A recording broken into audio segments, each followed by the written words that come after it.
So, ngayong araw nga, hindi bukas, hindi kahapon, kundi ngayon, ay napagdesisyonan nga naming linisin yung aircon namin. Pang second time na namin to na kami yung mismong naglilinis ng aircon. Dahil may gamit naman kaming panlinis at para makatipid din sa pangbayad sa maglilinis ng aircon. Una kong ginawa ay inalis ko lang yung mga unan kasi mababasa siya. First step dyan mga mima, maglalagay lang kami ng plastic. Pang saluba sa tubig na galing sa aircon or mga dumi-dumi. Ang ginamit namin plastic dyan ay garbage bag lang kasi wala naman kaming plastic na ginagamit talaga sa panglilinis ng aircon. Tinape lang muna namin yung mga plastic para ma-secured siya at hindi siya matatanggal. Hindi kami expert sa paglilinis ng aircon, kaya kung may makikita man kayong mali, sorry na agad.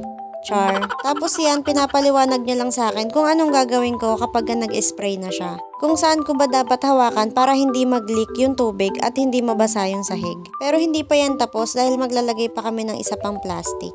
Nung naayos na nga namin yan, dito muna kami sa labas unang nag-spray. Kita nyo ba yan mga mima? O diba, parang may kanal sa loob ng aircon. Grabe yung dumi talaga. Every 6 months nga pala kami maglinis ng aircon. Or depende sa mood ng asawa ko. Char.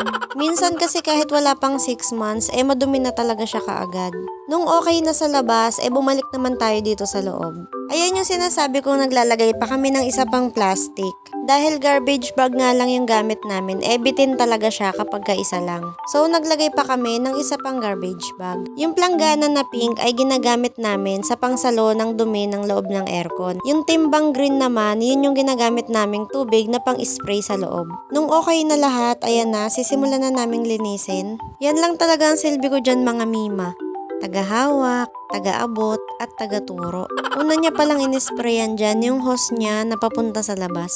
Tapos yan yung dumi niya mga mima. O diba? Grabe. Wala pa kami sa kalahati niyan. Tapos dito naman kami sa kabilang side. At dahil maliit ang mima nyo, gagawa tayo ng paraan. Kailangan mataas yung plastic niyan kasi pagka nag-spray sa taas, grabe yung talsik.